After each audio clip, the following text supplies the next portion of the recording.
கணபதியே நமக்கு. குரு வாழ்க, குருவே சரணம். ஆன்மீக அன்பர்கள் அனைவருக்கும் இனிய வணக்கங்கள். நம்ம இந்த வீடியோ மூலமாக 2024ஆம் ஆண்டிற்கான மாசி மாத ராசி பலன்களை பார்க்க இருக்கிறோம்.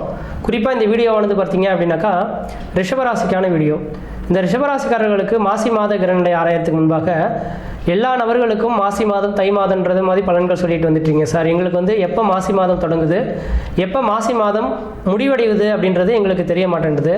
அதனால் ஆங்கில தேதிக்கு எந்த தேதியிலேருந்து எந்த தேதின்றதை கொஞ்சம் மென்ஷன் பண்ணிங்கன்னா எங்களுக்கு தெளிவாக இருக்கும் அப்படின்னு கேட்கக்கூடிய நபர்களுக்காக தெளிவாக சொல்ல வரேங்க. இந்த மாசி மாத கிரகங்களானது வருகின்ற பிப்ரவரி மாதம் 13ஆம் தேதியிலிருந்து மார்ச் மாதம் 13ஆம் தேதி காலகட்டம் வரலும் இடைப்பட்ட காலகட்டங்கள் மாசி மாத கிரக நிலைகள் அப்படின்றீங்க. அதாவது குறிப்பாக சொல்ல வர பாருங்க, பிப்ரவரி மாதம் 13ஆம் தேதியிலிருந்து மார்ச் மாதம் 13ஆம் தேதி இந்த இடைப்பட்ட காலகட்டங்கள் மாசி மாத கிரக நிலைகள் நடைவுகள். இந்த மார்ச் 13லேருந்து பிப்ரவரி 13லேருந்து மார்ச் 13க்குள்ளார என்ன நிகழ்வுகள் நடக்க போகுது அப்படின்றதான் இந்த ரிஷபராசிக்கான முழுமையான தொகுப்புகளாக இந்த வீடியோவில் கொடுக்க இருக்கேன். அதில் முதலாவதாக பார்த்தீங்கன்னாக்கா உங்களோட ராசிநாதன் சொல்லக்கூடிய கிரகமானது ராசிக்கு 9ஆம் இடத்துல வீற்றிருக்கிறார். இந்த மாதத்தின் தொடக்கத்தில் சனி பகவானோட வீட்டில் உட்காந்து அந்த சனி பகவானும் ஆட்சி பலம் பெற்று உட்காந்துருக்கனால இந்த மாத காலகட்டம் உங்களுக்கு ஒரு வலிமை பொருந்திய ஒரு மாத காலகட்டம் தான் சொல்லணும்ன்றீங்க. காரணம் என்னன்னாக்கா எப்பொழுதுமே ஒரு ராசிநாதன் 6, 8, 12 மறையாமல் இருக்கும் காலகட்டத்தில் அந்த ராசிநாதன் வலிமை பெற்ற ஒரு ஜாதகம்ன்றீங்க. அப்போ உங்களோட ராசிநாதன் சொல்லக்கூடிய சுக்கிர பகவான் ராசிக்கு 9ஆம் இடத்தில் மலாவிய யோகத்தில் உட்காந்துருக்கக்கூடிய இந்த மாத காலகட்டத்தில் நீங்கள் எது செய்தாலும் தொட்டதெல்லாம் தொடங்கக்கூடிய காலகட்டமாகவும் நினைச்சதெல்லாம் சாதனை பண்ணக்கூடிய ஒரு மாதமாகவும் இந்த மாதம் இருந்துட்டு கொண்டிருக்கீங்க. ஏன் என்ன காரணம் அப்படின்னு பார்த்தீங்கன்னாக்கா அவங்களோட ராசிநாதன் வருகின்ற மாசி மாதம் 24ஆம் தேதி வரலுமே அங்கே தான் இருக்கிறார். அதாவது குறிப்பாக சொல்ல போனால் மார்ச் மாதம் 7ஆம் தேதி வரலுங்க. அதாவது பிப்ரவரி மாதம் 13ஆம் தேதியிலிருந்து மார்ச் மாதம் 7ஆம் தேதி காலகட்டம் வரலுமே உங்கள் ராசிக்கு 9ஆம் இடத்துல இருக்கிறார். அதுக்கு பிறகு பார்த்தீங்கன்னா கும்பராசிக்கு பயிற்சி ஆகிறார். அப்போ கும்பராசிக்கு பயிற்சி ஆனாலும் 10ஆம் இடம் தான் வருது. எங்கே சுற்றி இருந்தாலும் இந்த மாத காலகட்டம் வரலுமே உங்கள் ராசிநாதன் மிகப்பெரிய ஒரு வலிமை பெற்றக்கூடிய ஒரு கிரகமாக இருக்கிறதுனால மலாவிய யோகங்கள் செயல்படுறதுனால அழியா சொத்துகள், வீடுமனை வாசல் வாங்குவது, வீடுமனை வாசல் கட்டுவது, குடிபெயர்றது, குலதெய்வத்துக்கு செய்ய வேண்டிய சடங்கு செய்யறதுக்கு இந்த மாத காலகட்டம் ஒரு உன்னதமான ஒரு காலகட்டமாக இருந்துட்டு இருக்கிறத பார்க்க முடியுதுங்க. அதே வேளையில் பார்த்தீங்கன்னாக்கா இந்த மாதத்தின் தொடக்கத்தில் உங்களோட ராசிக்கு 10ஆம் இடத்துல பார்த்தீங்கன்னா சனி பகவான் ஆட்சி பலம் பெற்று உட்காந்துருக்கார். 9, 10ஆம் அதிபதிகள் ஒரு இடத்துல சேர்ந்தாலோ பார்த்தாலோ பரிவர்த்தனையானாலோ அது தர்ம கர்ம ராஜயோகம் விதிங்க. அப்போ லக்னாதிபதி 9ஆம் இடத்திலையும் 10ஆம் அதிபதி 10ஆம் இடத்திலையும் ஆட்சி பலம் பெறக்கூடிய காலகட்டத்தில் தொழில் மூலியமா லாபங்களும் தொழில் அபிவிருத்திகளும் தொழில் வளர்ச்சிகளும் பெறக்கூடிய மாதமாக இந்த மாதம் இருந்துட்டு இருக்கு. அது மட்டும் போதான்னு உங்களோட ராசிக்கு 7ஆம் அதிபதி உச்சபலம் பெற்றாருங்க. அதுவும் உங்கள் ராசிநாதனோட சேர்ந்து உச்சபலம் பெற்று உட்காந்துருக்கார். அப்போ 7ஆம் அதிபதினு சொல்லக்கூடிய செவ்வாய் பகவான் உச்சபலம் பெறதுனாலேயே உங்களுக்கு 100க்கு ஒரு 80% மிகப்பெரிய ஒரு வலு பெறக்கூடிய காலகட்டம் இருக்குதுங்க. அப்போ இந்த ரிஷபராசிக்காரர்களுக்கு கணவனாக இருந்தால் மனைவியாலையும் மனைவியாக இருந்தால் கணவனாலையும் இந்த மாத காலகட்டங்கள் அதிர்ஷ்ட காத்துகள் அடிக்கக்கூடிய காலகட்டம்னு சொல்லலாம். ஏன்னா உங்களுக்கு ராசிக்கு 7ஆம் அதிபதி உச்சமலக்கூடிய இந்த ஒரு மாத காலகட்டத்தில் உங்களோட தொழில் வளர்ச்சிகள் அமோகமாக இருக்கும். தொழில் மேன்மைகள் பெறக்கூடிய காலகட்டம் உருவாகும். குடும்ப உறவுகளில் ஒரு இணக்கமான சூழல்கள் ஏற்படக்கூடிய காலகட்டம் உருவாகும். மன நிம்மதி மன சந்தோஷத்துக்கான ஒரு காலகட்டங்கள் இருக்குதுங்க.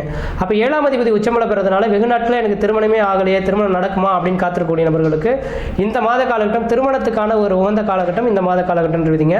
உங்களை விட பார்த்தீங்கன்னாக்கா வசதியிலையும் அந்தஸ்தையும் கௌரவத்தையும் புகழ்லையும் அதிகமாக இருக்கக்கூடிய உங்களோட ஒரு துணைவியார் அமையறதுக்கான வாய்ப்புகள் வலுவாக இருந்துட்டு இருக்கிறத பார்க்க முடியுது.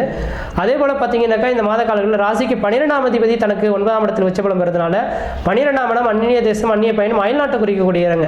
அப்போ ஒருவேளை இந்த நேர காலகட்டத்தில் நீங்கள் ஏதாவது ஊரை விட்டு வெளியூர் வெளிமாநிலம் வெளிநாடு தொடர்பு பெறணும்னு ஆசைப்பட்டீங்கன்னாக்கா கண்டிப்பாக இந்த மாத காலங்களில் வெளிநாட்டுக்கான முயற்சிகள் எடுத்தால் அது உங்களுக்கு ஒரு மிகப்பெரிய ஒரு வளர்ச்சிக்கான ஒரு காலகட்டங்களாக இருந்துட்டு கொண்டிருக்குதுங்க.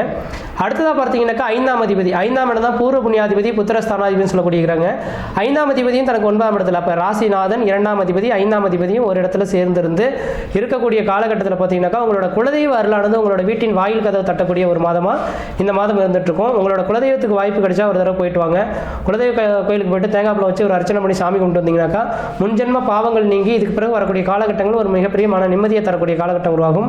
அதே போல் 5ஆம் அதிபதி தனக்கு 9ஆம் இடத்தில் செல்றதுனால அழியா சொத்துக்கள் வாங்குவதற்கும் பூரிய நிலங்களில் இருக்கக்கூடிய பிரச்சனைகளுக்கு ஒரு தீர்வு ஏற்படக்கூடிய காலகட்டமாக இந்த மாதம் வந்துட்டு கொண்டிருக்கீங்க. அது அடுத்ததாக பார்த்தீங்கன்னாக்கா உங்கள் ராசிக்கு 11ஆம் இடத்துல ராகு பகவான் விட்டிருக்கிறார். இது ஒரு விசேஷமான ஒன்றுன்னு சொல்லலாம். ஆமேடம் எருதுகண்ணி நண்டு சுறா 5 இடத்தில் கருணாகும் ஜாதகர் பொன்மத்தியில் தெய்வார் அப்படின்றீங்க. இந்த 5 இடங்களில் ராகுன்னு கேதுன்னு சொல்லக்கூடிய சர்பகிரகங்கள் இருந்து அந்த கிரகத்துக்கு 2 பக்கமும் கிரகம் இருக்கும் பட்சத்தில் அந்த கிரகமானது வலிமை பெற்ற கிரகமாக இருக்குன்றீங்க. அப்போ பஞ்சமத்தில் துயிலக்கூடிய அளவுகளுக்கு ராகு பகவானுக்கு 2 பக்கம் சனி பகவான் குரு பகவான் இருக்கிறதுனால பஞ்சமத்தில் துயிலக்கூடிய அளவுகளுக்கு உங்களுக்கு மன நிம்மதி மன சந்தோஷங்கள் ஏற்படும். எடுத்த காரியத்தில் வெற்றி ஏற்படக்கூடிய காலகட்டம் உருவாகுன்றீங்க விதிங்க. அப்போ இந்த நேர காலகட்டத்தில் உங்களோட ராசிக்கு 11ஆம் இடத்துல ராகு பகவான் இருக்கனால திடீர் அதிர்ஷ்டங்கள் திடீர் பணவரவுகள் ஏற்படுறதுக்கான வாய்ப்புகள் உண்டு. அதே போல் பார்த்தீங்கன்னாக்கா இந்த நேர காலகட்டத்தில் உங்களுக்கு பார்த்தீங்கன்னாக்கா அழியா சொத்துக்கள் ஏற்படணும். பூர்வபுண்ணிய சொத்து சோகத்தினால உங்களுக்கு ஆதாயங்கள் பெறணுன்ற விதிகளும் இருந்துட்டு இருக்கு. அதனால திடீர் அதிர்ஷ்டங்கள் திடீர் பணவரவுகளுக்கான வாய்ப்புகள் உண்டு. முயற்சி எடுக்கிறது உங்களோட அறிவின் திறமை அப்படின்றீங்க. அடுத்ததாக பார்த்தீங்கன்னாக்கா உங்களுக்கு ராசிக்கு 8ஆம் இடத்திபதி அஷ்டமாதிபதினு சொல்லக்கூடிய கிரகங்க. இந்த அஷ்டமாதிபதி உங்கள் ராசிக்கு 12ஆம் இடத்துல உட்காந்துருக்காரு. இது ஒரு மிகப்பெரிய விசேஷமான ஒன்றுங்க. எப்போதுமே ஒரு ஜாதகத்தில் 3, 6, 8, 12 ஒரு அந்த இடங்களை மாறி அமையக்கூடிய காலகட்டத்தில் திடீர் அதிர்ஷ்டங்கள் திடீர் பணவரவுகள் உண்டுன்றீங்க. அப்போ 8ஆம் அதிபதினு சொல்லக்கூடிய குரு பகவான் தனக்கு 12ஆம் இடத்தில் மறைந்திருக்கிறதுனால ஊரை விட்டு வெளியூர் வெளிமாநிலம் வெளிநாடு தொடர்பு பெறக்கூடிய எந்த ஒரு மனிதர்களாக இருந்தாலும் அந்த நாட்டில் பார்த்தீங்கன்னா உங்களுக்குன்ற மதிப்பு மரியாதை கௌரவம் அந்தஸ்து புகழ் உருவாகக்கூடிய காலகட்டம் உருவாகும். எடுத்த காரியத்தில் வெற்றி ஏற்படக்கூடிய காலகட்டங்கள் உருவாகுன்றீங்க. அந்த குரு பகவான் பார்க்கக்கூடிய இடங்கள் எல்லாமே வெற்றியை தரக்கூடிய அமைப்புகளாக இருக்கும். ஏன்னா இந்த லக்னத்துக்கு முதல் தரமான பாதகாதிபதியே அந்த குரு பகவான். அவன் இன்னொரு இடத்துல மறைந்து போயிட்டா கண்ணுக்கு தெரியாத அளவுகளுக்கு மிகப்பெரிய வளர்ச்சிகளை கொடுத்துருவாருன்றீங்க. அப்போ இந்த ரிஷபராசிக்காரர்களுக்கு 12ஆம் இடத்துல குரு பகவான் என்று உங்கள் ராசிக்கு பார்த்தீங்கன்னா 4ஆம் இடத்தை குரு பகவான் பார்க்கறதுனால வீடுமனை வாசல் 4ஆம் இடமான தாயார் உடல்நிலை வீடுமனை வாசல் உங்களோட எண்ண அலைகளை தூண்டக்கூடிய இடங்கள் இது எல்லாமேங்க. அப்போ இந்த நேரத்தில் அழியா சொத்துக்கள் வாங்கலாம், வீடுமனை வாசலுக்கு வாங்கி கட்டலாம். தாயார் உடல்நிலை பிரச்சனை இருக்குனாக்கா அது இந்த நேரத்தில் தீர்வுக்கு வரக்கூடிய காலகட்டங்கள் உருவாகும். 6ஆம் இடத்தை குரு பகவான் பார்க்கறதுனால இந்த நேர காலகட்டத்தில் அழியா சொத்துக்கள் ஏற்படுறது, எதிரிகளை வெல்லக்கூடிய காலகட்டங்கள் உருவாகுது. சொந்த பந்தத்தினால ஒரு மன நிம்மதி மன சந்தோஷங்கள் பெறக்கூடிய காலகட்டம் உருவாகுது. அதே வேளையில் பார்த்தீங்கன்னாக்கா 6ஆம் இடமானது உத்தியோகஸ்தானம்னு சொல்லக்கூடிய இடங்க. அரசு உத்தியோகத்துக்காக எதிர்பார்த்து காத்துட்ருக்கீங்கன்னாக்கா இந்த மாத காலகட்டம் அரசு உத்தியோகமானது இந்த மாதம் மட்டும் சொல்ல வேண்டிய அவசியம் கிடையாது. 2023 ஏப்ரல் மாதம் 30ஆம் தேதிக்குள்ளார உங்களுக்கு அரசு உத்தியோகத்துக்காக முயற்சி எடுக்கிறீங்கன்னா கண்டிப்பாக அரசு உத்தியோகம் உருவாகும். 6ஆம் இடம் சொந்த தொழிலை குறிக்கக்கூடிய இடம்னால கண்டிப்பாக இந்த நேர காலகட்டத்தில் சொந்த தொழில் செய்யணும்னு ஆசைப்படக்கூடிய நபர்களுக்கு சொந்த தொழில் செய்தீங்கன்னா ஓரளவுக்கு வளர்ச்சிகள் பெறக்கூடிய மாதமாக இந்த மாதம் இருந்துட்டு இருக்குன்றீங்க. அடுத்ததாக பார்த்தீங்கன்னா 8ஆம் இடத்தை குரு பகவான் பார்க்குறாரு. 8ஆம் அதிபதி 8ஆம் இடத்திலே பார்க்க இருக்கிறனால இந்த மாத காலகட்டமானது உங்களுக்கு ஆயுள் சம்பந்தப்பட்ட பிரச்சனைகள் எதுவாக இருந்தாலும் அது நீங்கிறதுக்கான வாய்ப்புகள் உண்டு. திடீர் அதிர்ஷ்டங்கள் திடீர் பணவரவுகள் வாய்ப்புக்கான அமைப்புகள் உண்டு விதிங்க. அதனால் இந்த மாத காலங்களில் எனக்கு தெரிஞ்சளவு இந்த நாட்களில் இங்கே தமிழகத்திலலாம் இந்த லாட்டரின்றது தடைபட்டுள்ளது.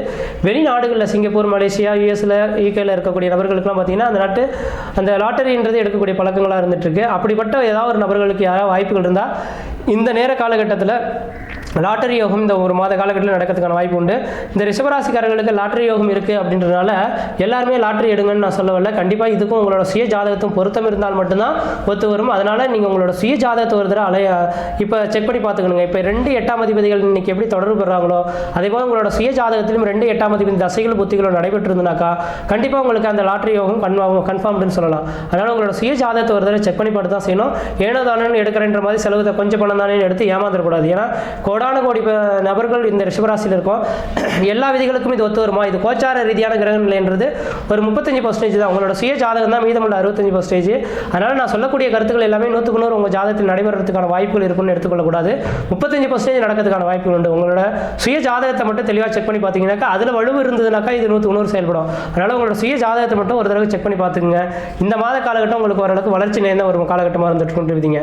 மற்ற விதத்தில் உங்களுக்கு எந்த தோஷங்கள் பாதிப்பு கிடையாது. சிறப்பாக இருப்பீங்க, ஆயுள் தீர்க்கமாக இருப்பீங்க. நன்றி, வணக்கம்.